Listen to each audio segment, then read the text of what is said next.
morning. I'd like to call to order the October 25th, 2023 Ulster County Industrial Development Agency meeting. Can we all please stand for the Pledge of Allegiance? I pledge allegiance to the flag of the United States of America, and to the republic for which it stands, one nation, under God, indivisible, with liberty and justice for all. Okay, we'll have a roll call. Michael Ham, present. Lynn Archer, she is absent with notice. Dr. Diane Enyon, she is absent with notice. Stephen Kelly, he is absent with notice. Rashida Tyler. Present. Rachel Silverman. Present. And Costa-Walla. Here. We have a quorum. Okay. The mission statement. The mission statement of the Ulster County Industrial Development Agency is to advance the job opportunities, general prosperity, and long-term economic vitality of Ulster County residents by targeting tax incentives, bonding, and other assistance to foster creation and the attraction of new business and the retention and expansion of existing businesses. In front of you, you will have the minutes from the September 20th, 2023 meeting on page 3. I ask that you review them, and I will entertain a motion to accept those minutes.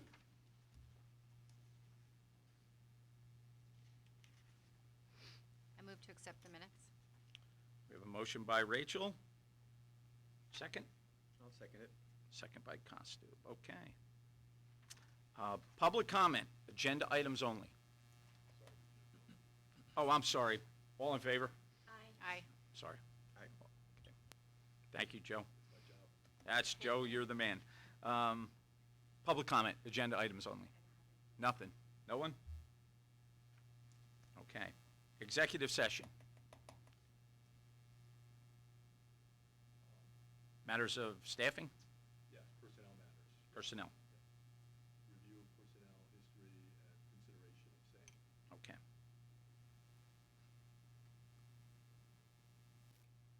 So we need a motion. Yeah, we need a motion to go into executive session. So moved? Second.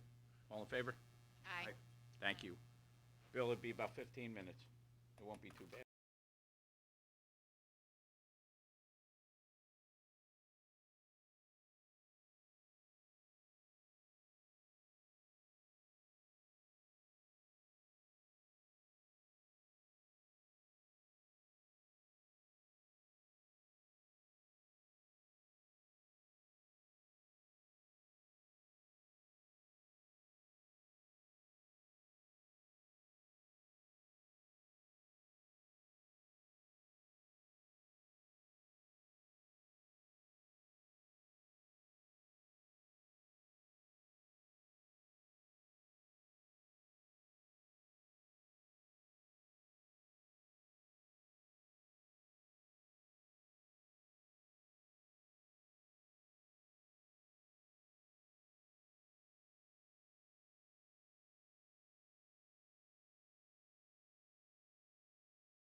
Okay, can I entertain a motion to come out of executive session? So So moved. moved. Second? Seconded. All in favor? Aye. Aye.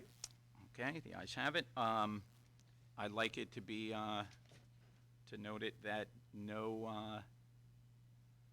oh my gosh, I'm trying to, no action was taken in executive session. Thank you, Joe. A little brain freeze there.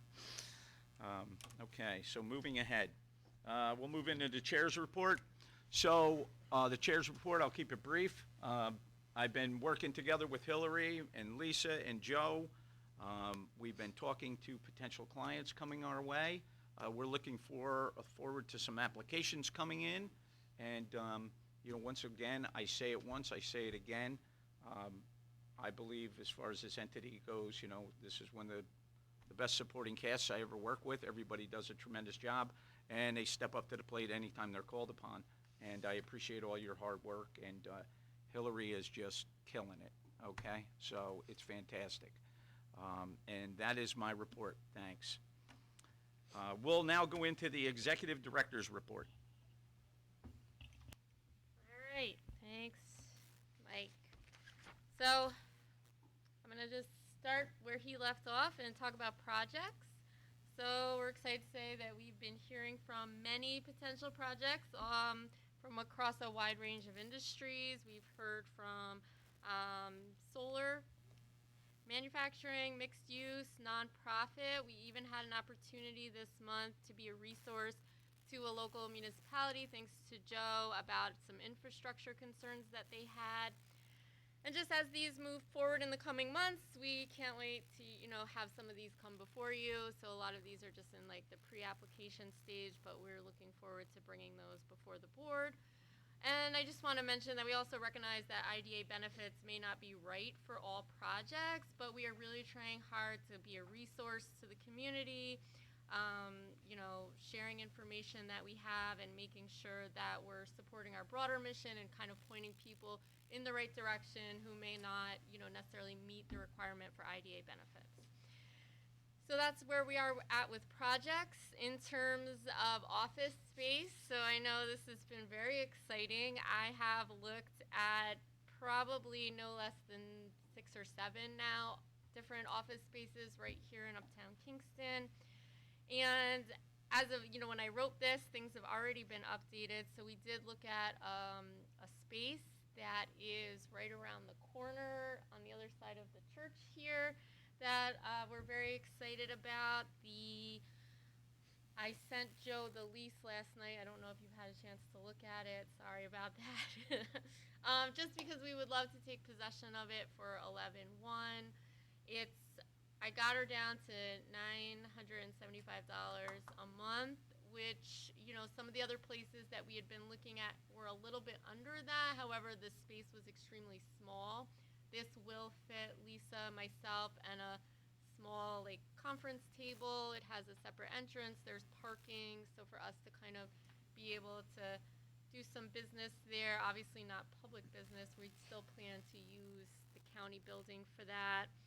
So we're really excited about that, and talking with Mike last night, we were thinking, it's at this point, not knowing what the build-out timeline for Tech City is, entering into a 1-year lease in that space is really the direction we're looking to go in. So we were hoping we could get, given if the lease works and there are, no more hiccups, if we could maybe get a motion to have that approved today was what we were hoping for, Yeah, correct? let's look for a motion to approve a potential lease agreement. So moved. All in favor? Aye. Aye. Aye. Aye. All right, so as soon as we get that set up, we'll invite you. Yeah, the approval will be Correct. subject to attorney review. Subject to attorney Okay, review. was that going to be your concern? Yes. Yeah. I We are not apologize. We approving the should've- lease. He's should've reviewing threw that. in there, Rachel. Yeah. Or, we should have threw that right in there right away. And So I seen Rashida going for it. I go, oh, it's going to be the legal thing. So, then just kind of picking up on my notes where I left off was, should this fall through, we will continue to seek space given our needs and parameters and budget. So that's where we're at with that. So we're super excited. Moving on to Paris. So we drafted, which is really just an update of the letter that went out last year.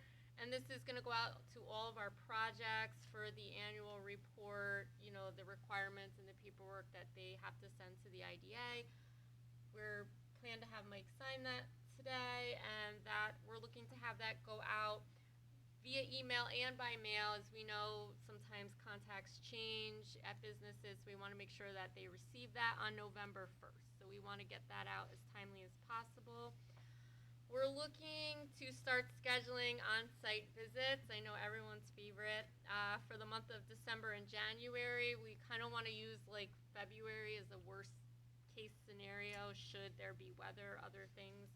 And I talked to Mike that it seems like that can happen we can start as early as December, correct, for on-site visits? Yeah, we can get all those, all that information out and get ourselves in the queue ready to roll. Yeah. Yeah. So just kind of throwing this out to the board, if you have any questions or a preferred method of scheduling or an area or anything that you want us to know. Can I just jump in real quick? Sure. When she does put that out to you guys, you do have the availability of doing it by Zoom. I got to be honest with you. I really suggest that you go to these places and carve out a little time and see exactly what they have going on, because you get it, you know, full on right there. You get to see what's happening. This was only Zoom for us Yeah. last time. Last time, We've not yeah. done Yeah. this in person yet. You guys have never done it in person? No, No? Okay. because it was COVID Zoom and I did it. I did them all in person. the ones last year. Yeah. I did mine in person. I know you No, mentioned that. we were only. Yeah. Well, we could be flexible. You know, we understand you guys are I'm not asking for volunteers. Zoom. I was just noting can that do we it in haven't had a person. chance Okay. to do it in Right. person yet. Okay. We could kind of go through, and for those of you who could go out in person, and then, you know, maybe whatever we can't capture in person, we could set up via Zoom But just to make sure it gets. These projects, a lot of these projects are pretty interesting. Yeah. Brooklyn bottling was, that's an interesting project. That's something else. Yeah, I recommend whoever gets a hold of that one, go there. It's great. What a great tour, you know, so. In. Yeah, sign me up. I'll All right. join you with that. Oh, Great. if I'm allowed to. So, you know, just let us know if you have a preferred way for us to reach you or scheduling tools that you'd like for us to use. We're happy to kind of be very accommodating. I know everyone here's time is very valuable, so we just want to give you as much notice as we can. And, you know, kind of continuing where we're at with Paris, Lisa and I are looking into some project management software.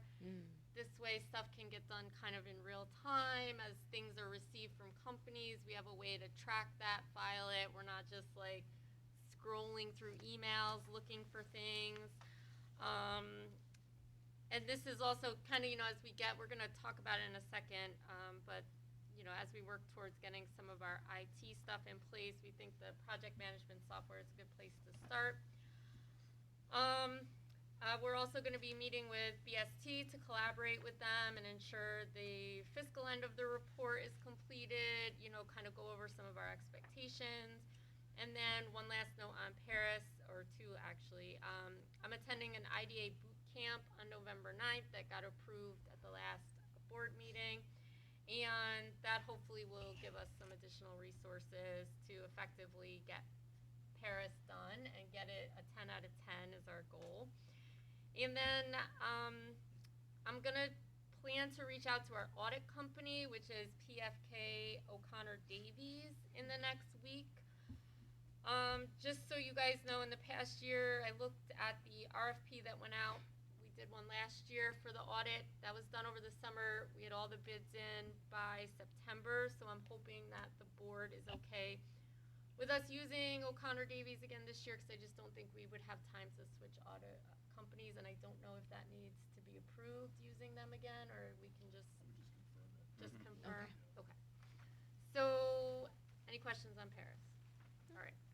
Next is community outreach. Just so you know, we've been working hard to ensure that the IDA is visible in the community, and to date, we've attended the two most recent Chamber of Commerce events. One was a mixer out at Buttermilk Falls Inn, I think it was. It was very nice. And then we were invited to the Chamber breakfast that was held at the Best Western a week or so ago.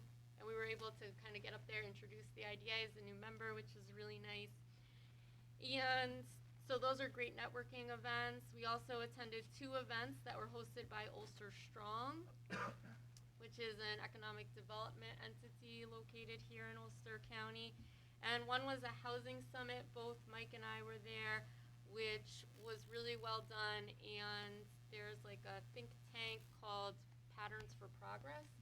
And they put out a report going through all of the data in the Mid-Hudson Valley about the affordability or lack of affordability of housing, you know, what the income is, what the housing, the income gaps, and I believe that was shared with our governance committee as they're working towards housing policy. But if anyone else would like that, I'd be happy to share it. We can also share that information if, when we get a housing policy in place, if any housing policies come to the board, that information may be very helpful. So, Hillary, one moment. So, and I wasn't sure if this has been shared with you. We worked for a little while to craft a outreach plan. okay. And that we did that last year, and we brought in consultants and everything. Awesome. So I'm not sure if that plan was also shared with you. It's probably, if it was part of the IDA record, it Okay. is in the many documents that have been shared, and I will search for it and definitely look for that as well, because that would be really helpful, especially since you guys probably paid good money for it. And we can sit and go through it. Yeah, Mhm. no, Yeah. that would be wonderful. Mhm. Because I'm just kind of, well, I'm trying to learn, but also just kind of get a sense of the landscape here in Ulster County. So, sorry. Okay, so then just the purpose of Ulster Strong has really helped informed us on what some of the issues facing the county in terms of economic development, just so we can be better informed as an IDA. The chamber events, great opportunities for us to engage and be focused with local businesses so they know that we're here.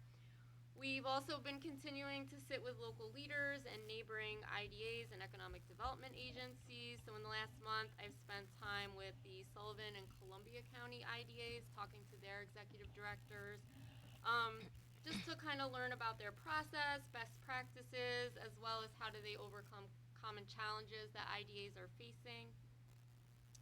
And then we have plans to continue to engage with the community. On Thursday, I'm meeting with SUNY New Paltz, and then next week meeting with SUNY Ulster and the Office of Employment and Training, just to kind of get a understanding of what our workforce is looking like, who's coming for training, what are some of the needs maybe students coming out of college are facing, because again, the IDA is here to create jobs, to have a robust workforce. And so knowing what the training is looking like on the training end will be very helpful, again, for us to be informed as an IDA. And then I have plans to meet with Ulster BOCES. We're just working to establish a date with them. And then just these meetings are meant to just serve as starts of conversations, no way end all be all, and we just want to stay informed about workforce and employment issues that are just central to executing our mission. Okay, any questions on community outreach, and I will definitely look for that plan. So I think my only kind of interjection here would be to try to look for more of the events around also MWBE, Women Okay, in Business, definitely. Minorities in Business. Also maybe meet with the NAACP of Ulster, Southern Ulster County. It would be great to have them in here as well. Yeah, absolutely. And if anyone on the board sees events, I Yeah. know Steve had sent me the housing summit, feel free to send them my way, because I really want to, I'm going stir crazy in my bedroom. So anything that I can do to get out into Cool. the community has really just been great in terms of kind of learning the landscape a little bit.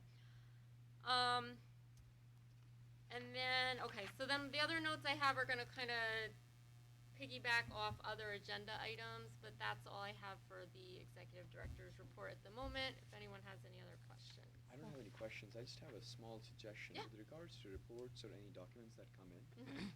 Perhaps with the project management software, it might be not bad idea to have a shared drive and put in things which everybody can just access, and Yeah. that can go into the tech services as well that we were talking about. Well, that's what we're lacking, is the Yep. shared. Why don't you brief that? Why don't you touch base on that anyway? So we're just gonna, then I'll just skip ahead to the RFP. So, Costa will kind of go over in a second, but we have an RFP in your packet for tech services. So there's a lot of gaps. As wonderful as the job as Lisa does on a lot of our tech stuff, there are a lot of gaps where we need an IT company to come in. One of that is just shared documents, kind of being able to have good storage for electronic documents, ensuring that our website is functioning and up to date. So that is in there. We do have some local companies identified as well as some up in Albany. I've got that other IDAs are using, so they're familiar with the ABO and just some of our process that needs to happen. So we're really looking to get that out and get a contract in place for tech services. And again, hopefully we're using free versions of some of this task management software just because we don't know a timeline of having an executed contract, and we want to make sure that we're able to effectively work collaboratively on the Paris reporting. But going forward, we really would like to have some effective technological systems in place for, doing business. So any questions on the tech IT stuff? Just so you know, this had gone before the board in October of last year. They weren't able to find a vendor and execute a contract. So it is the same RFP. I changed just a few of the wording on sentences that were a little kludgy, but not any of the scope of services was not changed. All right, That it? that's it. Hillary, And great I got job. more stuff, but we'll get to it Good job. in the Great job, Hillary. Thanks, Mhm. Mike. Okay, we will now move into the financial reports. Committee reports, audit. I was gonna do that first. Yeah, I was going to say, you want to Yep. take care of that while Steve is Okay. not here? So I'm gonna do the audit report for Steve. Sorry. So in your packet, we did put the email from Kevin Low-Key.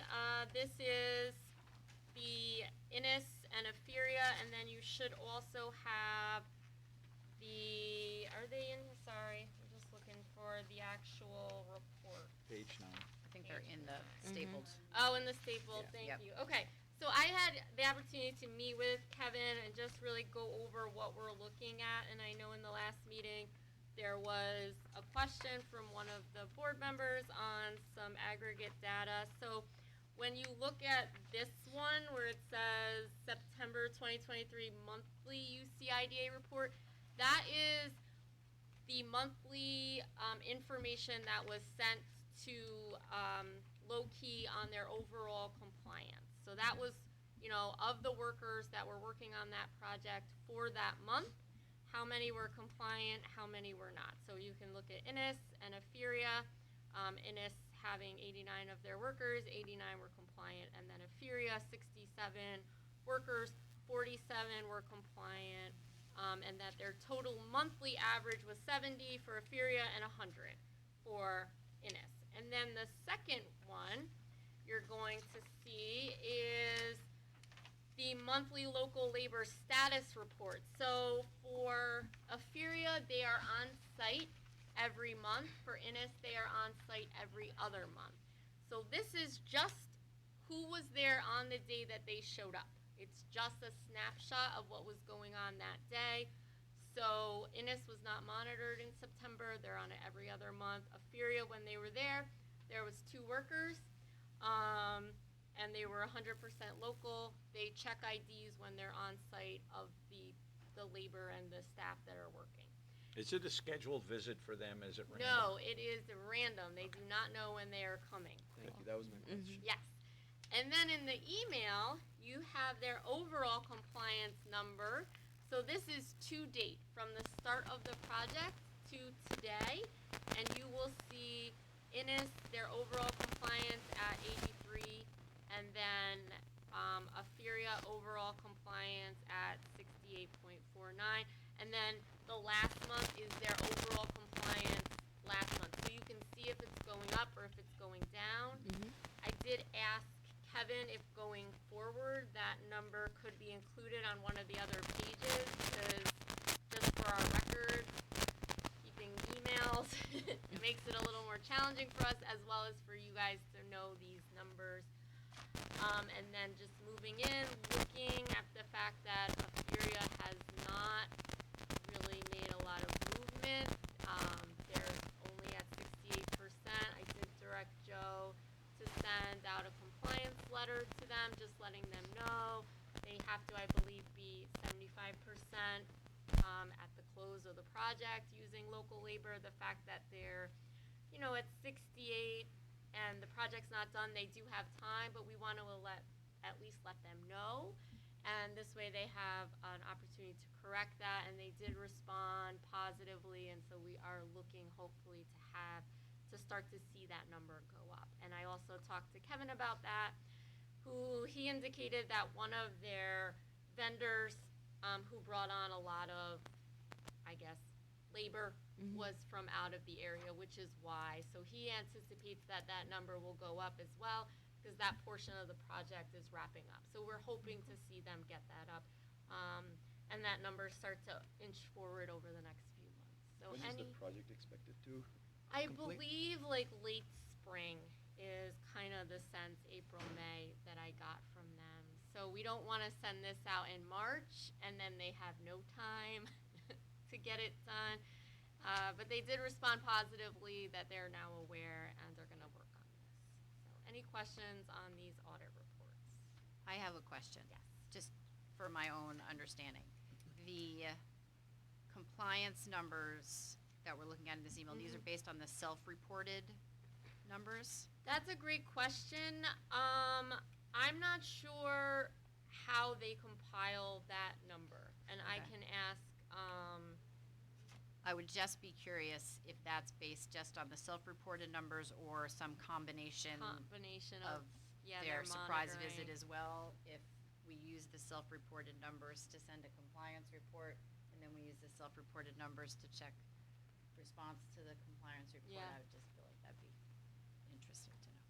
It would be, and I can definitely follow up with Kevin and find the answer to that. So Joe, can you just let everybody know what the ramifications are if they are not in compliance at the close of the job? Sure, well, it would be a violation of the IDA documents, and we would have a kind of a hierarchy of different remedy issues, starting with asking the company to provide a written explanation, asking the company to come in and explain. Once we got that information, we could then review a number of remedies under the documents, modifying the pilot, terminating the pilot, asking for a clawback. I mean, there's a whole series of remedies, but I think it all starts with communication, and that's all outlined in the documents. Okay. Cool, thank you. Any other questions on the audit reports? Okay. Motion to accept the audit report. So moved. Second it. All in favor? Aye. Thank you. We'll move on to finance. Thank you, Chair. So, first order of business for the Finance Committee is to approve a renewal of the New York State Economic Development Council membership. It's an annual membership, $850. Will cover October 1 to next year, September 30. So we just need can I make the motion to approve it? So I'm making a motion to approve a renewal of the membership. There's a second. So, second it. All in favor? Aye. All right, so that's approved. And then second order of business is our budget, which Hillary okay. is everyone has it. Yep. It's not totally, completely done, or we're still updating a little bit. I'm gonna let Hillary okay. walk us through the budget. So you're gonna see two things in your packet relating to the budget. First is the spreadsheet, and this is basically when you go into Paris, what we need to report into Paris. And this form needs to be certified and approved and then up on our website and the whole 9 yards by the 30th of this month. So we're looking to adopt a budget today. But I do have my computer, so if there's any numbers we'd like to see shifted, I can do that today, and hopefully Mike can log in and certify us, because he's our certifier. So what we have is, when you're looking at the spreadsheet, you see our actual numbers from 2022, our estimated current year numbers, and these are the numbers that we anticipate will look like by the end of our fiscal year ends December 31st. And then we have a projected budget for next year, which we'll go into details on the second page. And then we have our kind of proposed budgets as we go out for the next 4 years, although, just so you guys know, in Paris, it's only 3 years projected out. So I'm not sure why I got an extra year, but I'll take it. Do we put this whole thing on the website or just the yellow highlighted? I believe we have to have this on our website because in Paris we have to complete the budget report as well as put in a link to our budgets, maybe to show that it's been uploaded on our website.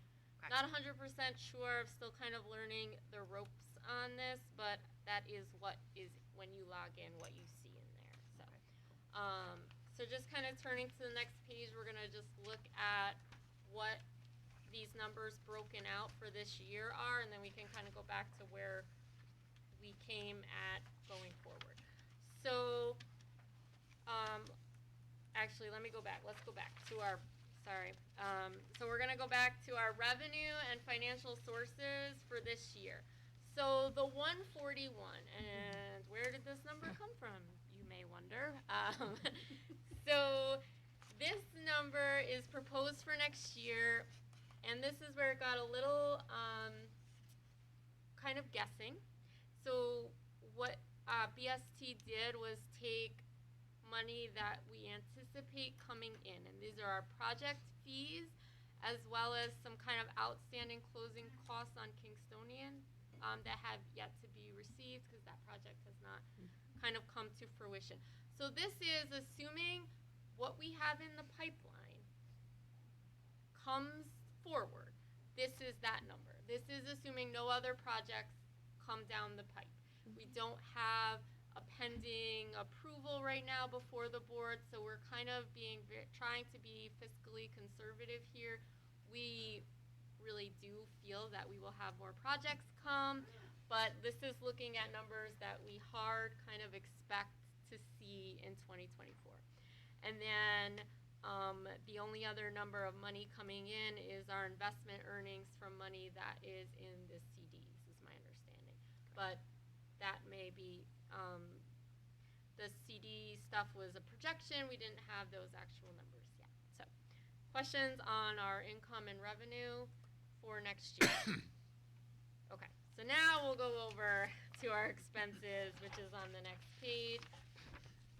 So our salaries and wages, and these are staff employed by the IDA, so this would be myself, an administrative assistant. So we have those numbers. And then other employee benefits, such as things that have to be paid, Social Security, which part of that gets paid is through the payroll company, is that, you know, we pay on our side, and then you have the employee paying the other half on their side. Some retirement benefits, which we really haven't set up yet, but we put a placeholder in the budget, and then health insurance, which again, we're in the process of setting that up. So we put a placeholder in the budget for those, monies as well. And then moving down to our professional services contracts, we currently don't have any marketing companies, or the only thing that we have is there had been, I think, a marketing RFP that had been done last year, but we don't anticipate kind of getting that going again for 2024, maybe down the road in another year. But at this point, I think we're going to lay low on having a marketing company come in at this point. Our legal fees are in there. Again, this may increase when Matt and I were looking at it. we pulled some numbers this year to date, but in other years when we've had more projects close, that number has been higher. So again, we kind of kept, if our numbers stay the same, this is what our legal fees may look like, but this number will go up should we bring in more projects. Joe? I think it actually, that number should go down. Oh, I don't okay. I don't wanna argue against my own interest here, but, because legal fees over the last 2 years, and I'll be candid, have been on the high side. Yes, But it's we saw that. because of the lack of staffing. Oh, So okay. we've been playing the role of economic, Got it. executive director, we've been playing the role of staff. I've Mhm. tried to layer people in at the appropriate, hourly rates.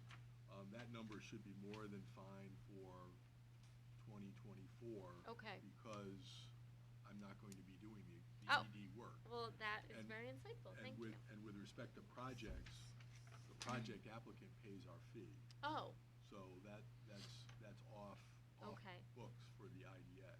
oh, Okay. good to know. Yep. So again, this may be some cost savings area then that we could maybe even update before we submit this.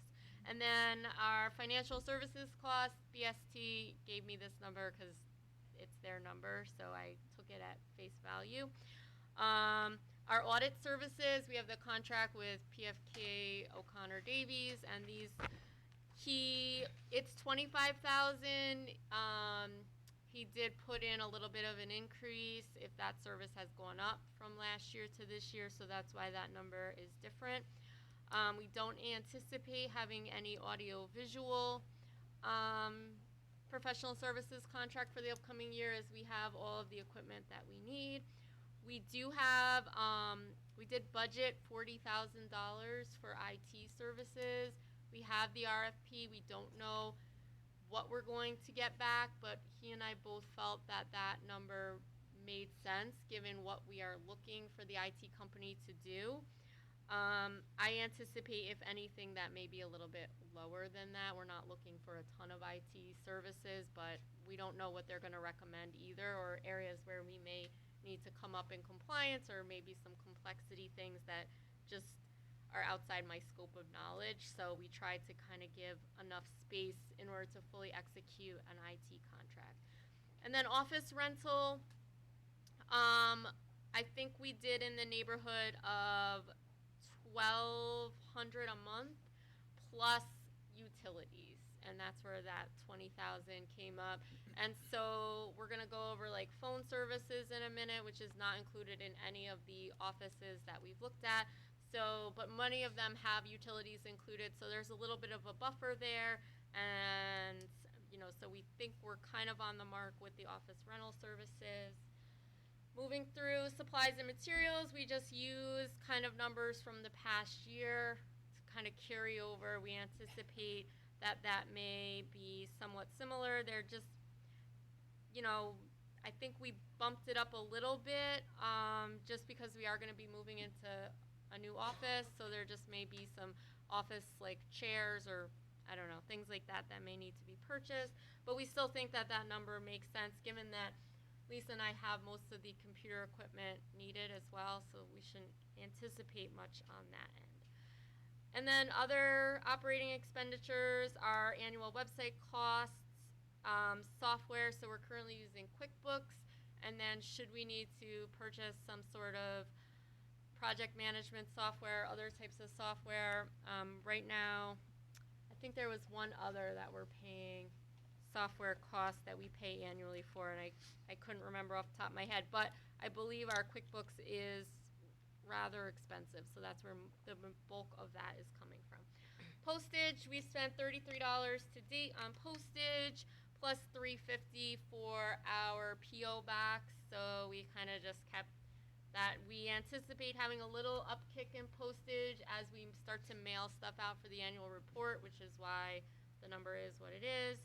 Our insurance costs, we're covering 3 different types of insurance. Well, we're covering 2 now. We anticipate having a 3rd. So we have our officers and what's the other? And directors insurance. We have a cybersecurity insurance that we pay for annually. And then we did get a quote on general liability insurance, which is what most offices are requiring us to have, which was in the neighborhood of like 580, I think was the quote that we got back from Ulster Savings, who also holds our cybersecurity policy, and we can get more quotes as needed as well. And so that's where that 600 came from. The project pass-through fees, these were included in last year's budget. BST did wonder, since these are not actual expenses incurred by the IDA, whether or not or why they're being included on our budget, but we kept them because I wasn't sure either. However, those are not things that the IDA is really incurring. Maybe, Joe, you know. Well, I think they should show up as a revenue on the top. Okay. Because what that is I think what that is that when we enter into a project, we get the upfront administration fees that we're going to charge back to them payable at that time. So we hold that money in escrow. Okay. So we should have a corresponding revenue Course. on the other side. So, do you know, just because I'll update it before I enter it into Paris, what line on the revenue that would go under? Other operating revenues? Because I if mean, it's if gonna that's the line I'm gonna looking- X itself off, I want to. Yeah, maybe put it under other non-operating Yeah. revenues. Yeah. Okay. And it's canceling expenses that we're already accounting for. Right. So we're adding it Okay. now as a revenue, but then I'll keep it as an expense, so it will wash itself out. Yeah. Exactly. Got The it. idea there is, for instance, Loki Brill. Right. You know, Yeah. we estimate what the administration cost of that's going to be over the construction term, and we collect that up front from the company, and we hold that in an account, And then we pay it. and that expense is to the IDA. Okay, makes sense. Got it, okay. All right, so I will correct that. Record storage, this, we have a agreement with the county. We store records here in this building, and I think that maybe Lisa and I had discussed this, that maybe down the road we'd want to update that policy, because right now we have to store records indefinitely as per our current policy, and so, you know, that's a lot of records. Joe, did we get anything on that? The indefinitely? Remember we talked about that? Yeah, there are some things that we have to hold forever, Mhm. and there are Okay. some things that we don't have to hold, Yeah. and you could put a flag in that in terms of something to look at. Okay. But the state has guidelines as to what you're supposed to do with your records. Oh, all right. My other question is that I remember our former person that Mhm. did our records was supposed to, part of their project, their agreement in their contract was to scan all these documents. Now, can that be in lieu of holding these, or is a paper trail needed despite scanning? Well, I think scanning works. Mhm. It's just, you've got to have it so that you can find the scan, just the same way you have Yeah. to find the paper. Okay. Yeah. So we can look at, Something. the requirements and look at what we have in our Yeah. files and maybe start to cull some things. So Joe, there is Absolutely. no redundancy requirement? I don't believe so. It might be a good internal policy. Yeah. But for instance, you're supposed to keep minutes for all time. I don't think there's something in the state regulations, maybe I need to look at that. You need to have that hard copy plus a scan. I don't know. I hope not, but- I don't know. That's if what it- I don't know if didn't- it I goes wasn't into sure that either. level of Yeah. detail. It might be an internal Right. issue for the particular governmental entity. They may impose something particular on Okay. themselves. We also have to keep that on our website, so there's a. I'm just triple- concerned about an e-impulse. Yeah. But that's our current fees, I believe, that we're spending on our record storage, although I feel like this is a little high. I feel like it's like $30 for 3 months. Yeah, so I don't know why. So anyway, but maybe there was another, I'm not sure why that didn't reduce. Anyway, so we pay right now the county about $31 every quarter. So that's that expense. Membership dues, this is covering our Economic Development Council and our Chamber of Commerce. So we just kind of kept those fees as they are. We don't anticipate any other membership fees for the coming year. Seminars and conferences, this number we just carried over. I believe the Economic Development Boot Camp is 150, and I know that they do another type development training in May, and this number was carried over, so we just kind of left it as is. As someone else who probably attended things had come up with this number, so we didn't want to leave ourselves short in case there's a required conference or seminar that we need to be able to attend. And then again, we kept that travel and meal budget the same as, someone else kind of thought of that number, and we felt that that was probably there for a reason, and given where we are kind of with the IDI, we didn't want to mess with that number too much. So then that's our total expenses. And if you go back to the page before it, you can see at the bottom kind of where we're coming out, and those brackets do not indicate a positive, just so everyone knows. But we did kind of look at planning, how do we bring the IDA revenue up as we move forward. So again, our projected income is what we know will happen. It's not accounting for new projects coming in. So in 2025, given the fact that I've only been here 2 months, we've had a lot of interest in economic development, in businesses wanting to learn more about IDA benefits. So we do anticipate having more projects, and what we did was look at numbers that had been projected last year and kind of looked at what makes sense for us to get there. And so even though, as you can see, kind of coming out of COVID, our project closure revenue was quite low, we do hope to kind of bring that up to speed, as we want to make sure that the IDA is here serving the community, meeting its mission, which part of doing that is having projects and economic development and benefits given out to the community. So we anticipate moving that number forward. And then if you see the investment earnings, I talked to Matt, we agreed to leave it at what we know, but as income comes in, depending on what, CD rates are, other types of investment returns, that we anticipate that number can also increase depending on how we choose to invest that money, but we didn't want to necessarily put a hard dollar on it, but kept it as what we knew. And then kind of as we propose going forward, you can see that there is incremental increases in all of those, and that's just kind of accounting for adjusted living costs and increase in costs. However, we can kind of cross that bridge when we get to it, and once we know what those costs actually will be, we can report that out. And we anticipate having some more hard numbers as we do our annual reporting, because we'll see what the actual costs are. So, any questions on I any have of that? questions, but Yes. I do have a few points I'd like to bring up. Absolutely. Fundamentally, I think we can have a discussion on how to go through the budget, Yeah. because, and I believe Matt or they should be able to provide the right guidance on this as well. I'm not as concerned about, at this point, about 26, 27, and 28, but more so just on a trend basis, we should talk about that. A small thing, I know it's a draft, I would just make sure that numbers are tying.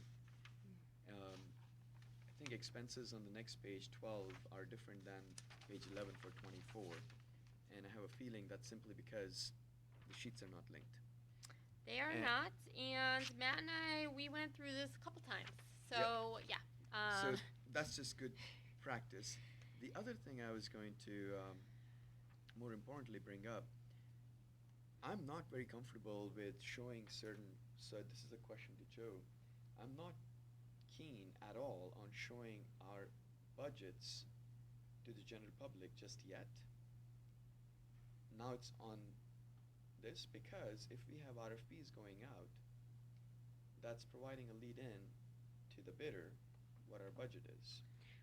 So how does that work? Public information. Well, we have to have it in, just so you know, this has to go into Paris by the I 30th. get it. I So understand. the rest, I'll let Joe pick it up from there. Not sure if I understand. So let's say we have XYZ requirement for a vendor, and let's say accounting. We budgeting $40,000 for the year, Oh. approximately. Okay. That tells them how much we're budgeting, so they set their price then according to that. Yeah, but we have the exclusive right to negotiate that agreement. So, you know, just Yeah, but because all we're of them are setting gonna the come around bar. that ballpark. Yeah, it doesn't, you mean like, that guy's gonna automatically, we're just gonna get If hit they're with smart, they're gonna look at 40,000, that. 40,000, 40,000. If Yeah. they're smart, they're gonna look at that, that's my point. Yeah, you know what, I know what you're saying, and my feelings on that is, I'm gonna look at the IT in the budget at $40,000. Well, listen, we've already been down this road with IT, and I don't think, even with the one that we couldn't really get a handle on it, that we couldn't understand that every month it changed, or every week, we didn't hire the guy. I remember. I remember But that. you wanna know something, I mean, as high as he got was 26,000. You know, so it came in at 12, it was at 17. I don't anticipate 40.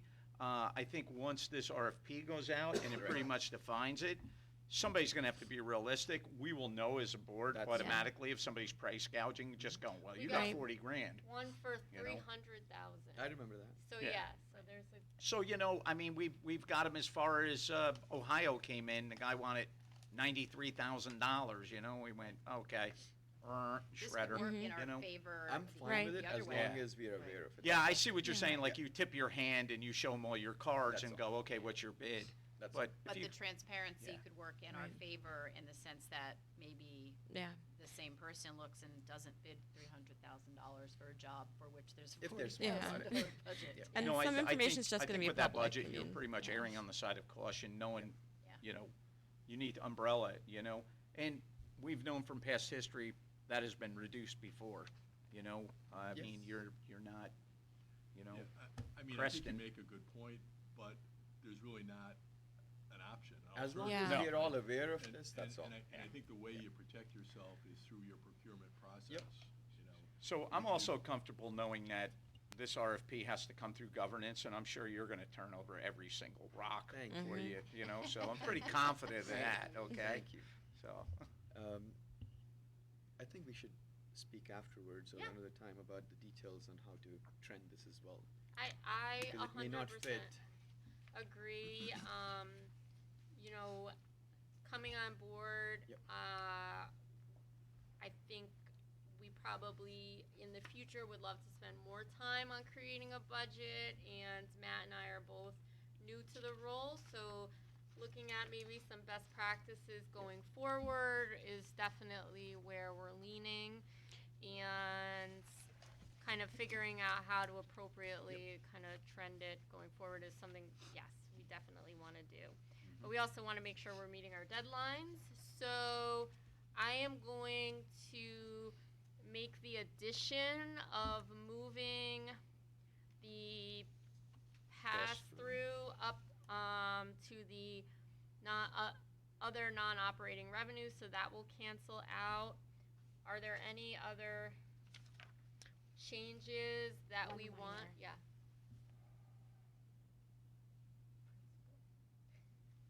Okay, Mhm. thank you. No worries. And then we'll make some spelling corrections as well. It's okay.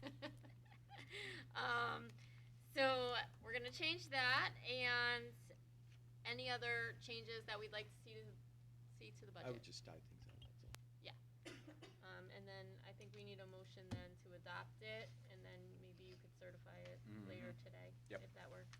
sure. So can we get a motion to adopt the budget? So moved.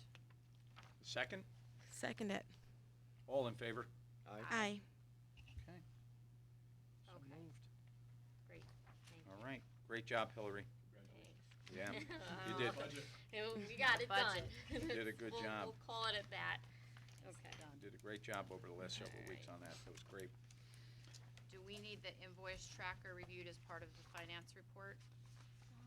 No, that was for the purpose of the checks. Okay. Okay, but you want to know something? We did that, so there's full transparency, knowing that the board members know what we're signing Yep. on all the time, okay? So that's why we introduced that. Okay, into governance. Costu? Yes. So A few things to mention. We received the UTEP draft from our council, which we're reviewing.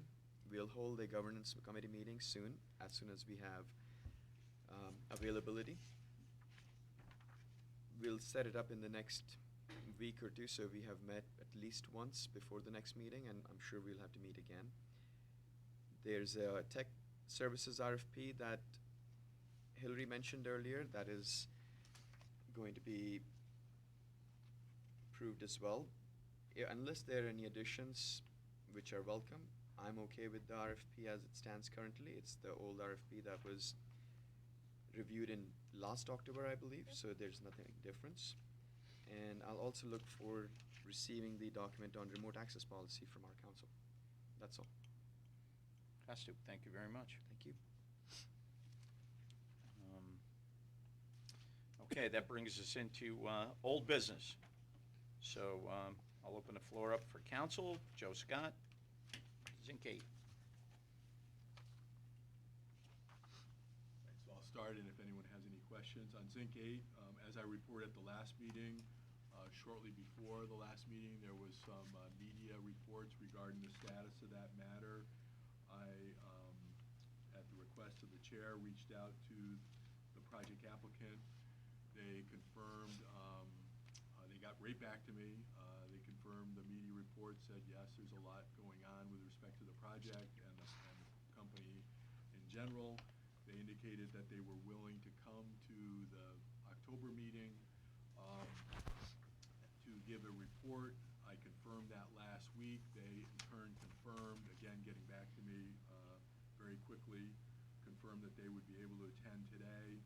On Monday, I got a follow-up email, very apologetic, saying that there were a number of meetings that they needed to attend today with respect to the financing structure and corporate issues, so they weren't able to make today's meeting, but they were able and are able and are scheduling to meet with us at the November meeting. So my expectation is that we'll see them at the November meeting. This is Mr. Parker, who again has been responsive on any and all of my emails, and so my expectation is that we'll see him at the November meeting for a report on the status of the project. Thank you, Joe. And now, just go into status of the pending projects. Nothing really new to report there. I thank Hillary for sending me a newspaper article about some preliminary financing with the Cresco Labs project. I indicated to Hillary that I've had ongoing back and forth emails with the Cresco Lab Council. I plan on redoubling my efforts with that, and I'll be back to you all in the next week or two with respect to a report on my discussions with them on that matter. And obviously no change on the Zinc 8 project. So nothing on pending enforcement, right? And nothing on pending enforcement. Okay. Thank you, Joe. New business. So we have before us a resolution authorizing the termination of the basic documents at UPAC, the project at UPAC. And Joe, I'll open it to you again. Right.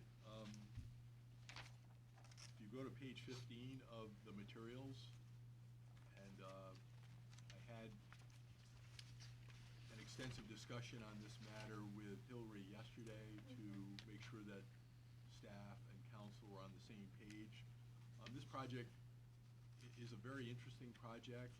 It demonstrates the flexibility of the IDA and the creativity of what the IDA can bring to a project. What I would like to do is start you on page 21 of the materials. And the first paragraph there describes the project and describes when the closing took place back in May of 2017. And then what I'd like to do is have you turn the page to page 22 and then read the third to the last paragraph. And while you're reading that, I'll give you a summary of what the IDA did for this project. This project is the enhancement, renovation, and reconstruction of the UPAC facility in the city of Kingston. And UPAC is a not-for-profit entity. And they approached the IDA with a problem. The problem was they were financing their project through tax credits. And as a not-for-profit, they weren't able to take advantage of the tax credit structure because they are a not-for-profit. So what they were doing was converting themselves to, or arranging for the creation of a for-profit entity to undertake the project on their behalf, a wholly controlled entity. And so what they were going to do was convey the facility to the for-profit during the construction period. The unintended consequence of that is that as a for-profit, they would be then subject to a number of New York State taxes, real property taxes, sales tax, and if they were going to do any bank financing, mortgage recording taxes. So they asked the IDA to see if the IDA could do anything to assist them there. The structure that we arrived and developed for them was that the for-profit entity would do a straight lease transaction with the IDA, and the IDA would be able to extend the New York State exemptions that the IDA has the power to convey, namely real property tax, sales tax, and if they were doing any bank financing, a mortgage reporting tax financing. So what the involvement of the IDA in the transaction accomplished was to enable UPAC to access historic tax credits, but at the same time not penalize, if you will, and that's probably too strong a word, impact them is probably the better word, impact them with the imposition of New York State taxes. What we did was we acted very conservatively in connection with the structuring of the transaction. We got the consents of the county, the school, and the city with respect to the pilot agreement, because the pilot agreement provided for 0 pilot payments. Because if UPAC had done the project with bank financing, the UPAC as a not-for-profit wouldn't be subject to real property taxes. So there were a few wrinkles that we needed to address at that time to make sure that the transfers from UPAC not-for-profit to UPAC for-profit didn't create a real property taxable event. And we were able to structure some interim documents to bridge those transfers. So where we are now is we're in the reverse. The project is complete, historic tax credits are finished. They want to unwind the for-profit entity, and that is the paragraph that I've outlined in the request letter. When they approached us approximately 2 weeks ago, we said, sure, we're in a position to facilitate this, but we need a piece of paper to provoke the action by the IDA, to initiate the action by the IDA. And that's the description in this letter. So what we're doing here is essentially unwinding an existing IDA matter. We're signing some termination documents. I have some papers for the chair to sign, assuming that the resolution is adopted. And really what it does is the attempt going in was to maintain the status quo. The attempt going back is to maintain the status quo. Indemnifications, insurance, all the protective devices that we have in our papers are unchanged. There is, to get into the weeds a little bit, there is a survival of obligations clause in our contracts which says that if something pops, some sort of liability, they have to step in and protect us. And I think that's really the highlights. The resolution itself, the operative provisions of the resolution are on page 17, where in section 2 we consent to various transactions relating to the termination. I do have a blank line there at the last line if there's any additional conditions that the board wants to impose in connection with this unwinding. And I think the one matter that we may want to give some thought to is whether the IDA will charge an administrative fee for its participation. Typically, because this is something that's contemplated in our documents, experience is with this IDA and IDAs in general is that they don't charge for this kind of activity because it's not an extraordinary event in the transaction. We will charge for our review of the documents and preparation of documents, and that bill will be submitted to UPAC. One of the items that we do look at is, if you look at item 1 and item 2, is that we make sure that there's no existing events of default. Like, for instance, if UPAC hadn't filed, had been a bad corporate citizen and hadn't filed its employment reports with the IDA, we would certainly not be participating in this. But that's all. We'll confirm that with Lisa and with Hillary. But my understanding has been that they've been a good corporate citizen in terms of participating and acting in conformance with the documents. And with that, I'll open it up for any comments or questions. One question, what's the survivability? It's, there's no sunset? Yeah, no sunset. I had a question. This is more just, it's not necessarily on this resolution, but just about this in general. Why wouldn't this have been done through the CRC rather than through the, That's a very good question. Mm-hmm. And the primary reason is that the CRC can't extend real property tax benefits. I see, okay. So what we did was we concluded that there was an economic development, a commercial element here, and because Okay. UPAC for-profit is a commercial entity, Mm-hmm. we were able to feel comfortable that the IDA could do this. Okay. If UPAC, not-for-profit, came to us and said, we want to do tax-exempt bond financing Mm-hmm. and do it through UPAC not-for-profit, then you're absolutely right. We would have referred this to the CRC. Gotcha. Yeah, Okay. but very good question. Mhm. And you got me nervous there for a minute. For a second, I didn't know why.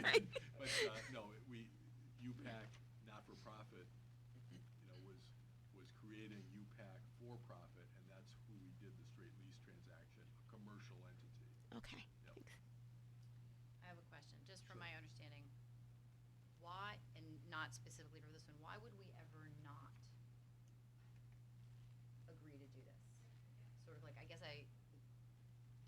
if they have to come to us for this, if we're a required party to this unwinding of it? What, and you're absolutely right. What the reason why, and that gets into the weeds here. If you look at I ask questions in Right. the weeds, Yeah. I Mm-hmm. apologize. No, that's no, okay. it's okay. I'm curious now. It's if you look at section 2 of the resolution.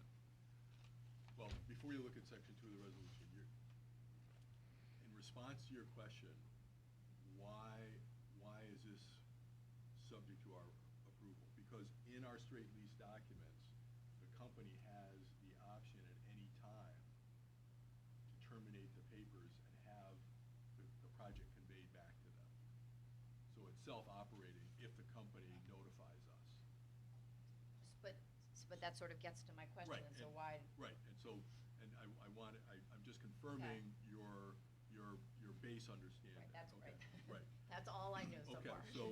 so the reason why, and this gets back to the nuance, is if, and this is why we had to do some structuring with them last week, is that if we terminated the lease today and the property conveyed back to UPAC for-profit, for purposes of real property taxes, the property would go back on the tax rolls and be subject to real property tax. Okay. So what needs to happen before we terminate our leasehold interest is the for-profit needs to merge into the not-for-profit so that the for-profit becomes a not-for-profit. And that's not permitted under our documents, because we don't want the entity that we've change its status without coming back to Okay. us. Okay? So that's the nuance. So once they, and that gets back to the paragraph on page 22. The company and the applicant, the second line, on page 22, the first full paragraph, third paragraph from the end. The company and the applicant desire to liquidate the company is the for-profit, and merge it into the applicant is the not-for-profit. The company and the applicant request the consent of the agency to the merger of the company into the applicant under 8.4 of the lease agreement. See? Mhm. So we don't let them do anything without coming back. So that's the Okay. nuance. That's what we walked them through to make sure that we didn't trip at the 1 yard line and create a tax event for them for 1 year. Because what would happen if we didn't do this, if they didn't do this, is that when we terminated our lease tomorrow, picking a day tomorrow, our interest would no longer be in the property. We'd no longer have the leasehold interest, and therefore the property immediately would be subject to real property tax under the New York real property tax law.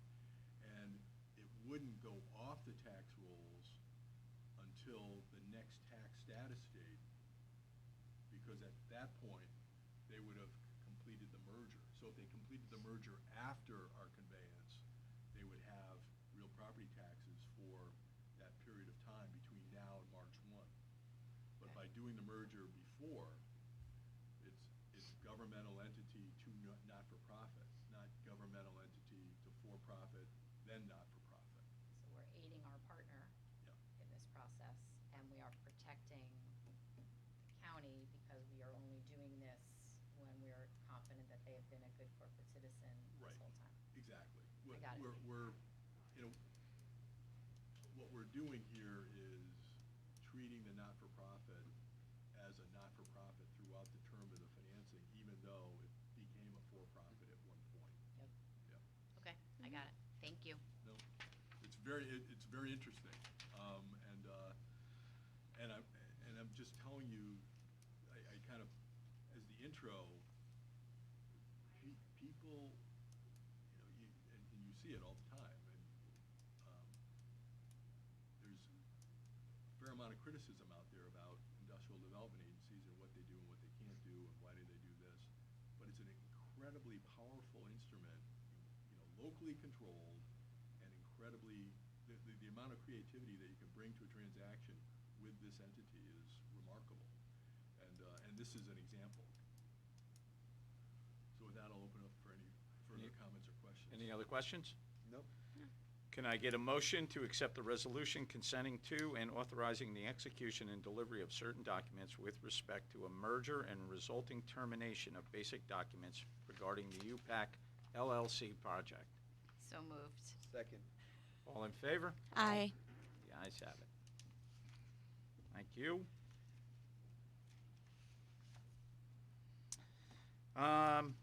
You want to talk about your phone services here? Yep, so moving from exciting Okay. news to even more exciting news is in your packet, you will find some local phone option plans. Currently, the IDA phones, our service is through Zoom. If anyone has tried to call me on that, you will know that it only rings about 20% of the time, and we also, the phone is limited in its ability to provide certain services that people are used to in today's age, such as texting. So we are looking to switch phones, not just to have better, more consistent service, but also as we're moving into office space, none of the spaces that we've looked at have phone system in that. So if you look at the quotes that we have compiled from, the top one is the one that we are looking to adopt, which is Spectrum. That was the cheapest one that we saw for business lines, but we also have Verizon, we got T-Mobile, and I believe AT&T is on here as well. So if anyone has questions on these or thoughts on adopting a specific carrier, we put Spectrum on the top because it was the cheapest, but we are open to thoughts or concerns of any of the local phone carriers. So I will say just to check also their coverage maps, because I'll say from being a T-Mobile customer, they have some missing gaps in Ulster County. So just to Shandaken. Yeah. check the Fair coverage option. maps. Yeah. Yes. Good idea. The flats in Hurley. Hurley is the worst. Wonderful place, just phone service wise. Sorry. So I have a question. Yes. So you and Lisa have been researching this. Mhm. So what do you feel best fits what you guys need? I think we were fine with Spectrum Mobile, and this way too, we were looking at, Spectrum is the big internet carrier as well. So when we get into that office space, just so you know, in the budget, we did include utilities in our office space budget.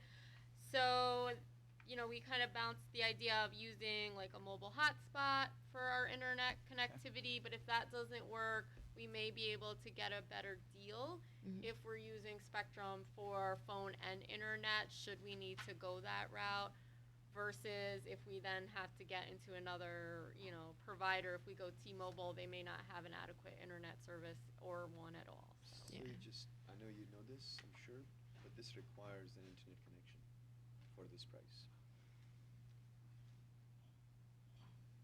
The phone doesn't come with data? No, it says Spectrum internet required. Oh, thank you, Kasu. So we will. And T-Mobile is coming out with 5G internet for $50 a month. Ooh, I so just saw maybe. that yesterday. All right. Okay. So we can go with I know Get you what mentioned. you guys need. I recommend Verizon. That's all I'm gonna say. I personally have Verizon because I think, given some of the coverage areas in Ulster County, I think that should be a significant Yes. factor. Yeah. Get what you guys need. Coverage That's here what- by the office. That's what it's going to come down to, get what Yeah, you guys what need. you need. okay. Mm-hmm. So can we maybe just get a motion then to approve? Yeah, can we get a the motion phone to service based pre-approve on? this? Yeah. Yeah. Okay. Great. I'll move the motion. to- Second it. All in favor? I Aye. Okay. Okay. Great. All right. And that was it for me. That's it? Okay. All right, next meeting. Okay. Motion for adjournment? so moved. Second it. All in favor? Aye. Okay, about 10 minutes, 5 minutes?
Okay, thank you, Lisa. I'd like to call to order the October 25th, 2023 Ulster County Capital Resource Corporation meeting.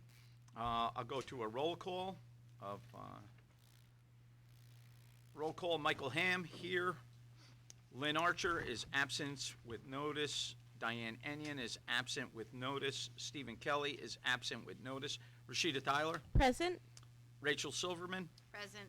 And Costa Well. Here. Thank you very much. We have a quorum. In front of you, you'll have the minutes from September 20th, 2023. I ask that you review them, and then I'll accept a motion for approval. So moved. Second. All in favor? Aye. Thank you very much. Public comment, agenda items only? Nothing? Nothing? Okay. Executive session, not necessary. Chair's report. Let the chair's report reflect the chair's report from the Industrial Development Agency. Once again, I do like to touch on that everyone's been doing a fantastic job, and I appreciate all the help that is out there. Executive Director's report. Same here. Let the minutes reflect that the executive director's report is the same for the UCIDA. Thank you, Hillary. Financial reports. Oh, Do the budget? yeah, we could do the budget here. Oh, never mind. Sorry. We'll do it in finance. All right. Okay. Committee reports. Audit. There is no audit report, right? No audit report at this time. Finance. So finance report, we have the proposed budget for 2024. Hillary can walk us Yep. through the numbers. So you're gonna find that budget on page 6. So just before we start, so you know, the UCIDA and the UCCRC have a shared services agreement of 5%. So let the minutes show that the budget for the overall budget for the UCCRC is 5% of the budget reviewed for the IDA. And then looking at our, kind of where we're at, where we want to be next year, and then going out, our current year estimated operating charge for services, I believe this is coming from our project fees of $2,500 for this year, and then $3,000 was projected for next year. If you look going out, just so you know where that $20,000 came from, this was Matt and I looking at what our general project fees are for closing on the low end, and just kind of projecting that we want the UCCRC to be of service to the community, to support nonprofits with their economic development efforts, to create opportunities for jobs. So that's why you kind of see that number, with the idea that at least one project a year can be coming through the UCCRC. So that's where that $20,000 is coming from. But again, because we don't have any projects to date that we have, where the board is discussing or are in the pre-approval process for the UCCRC, we kept the number for this year, real hard numbers of what we anticipate those fees coming in to be. And then the investment earnings are based off of money that the UCCRC has that is earning interest. And so that's our total revenues coming in for the year. And then our expenses, if you look kind of below that, again, that's that 5% cost sharing services agreement. And these are projected.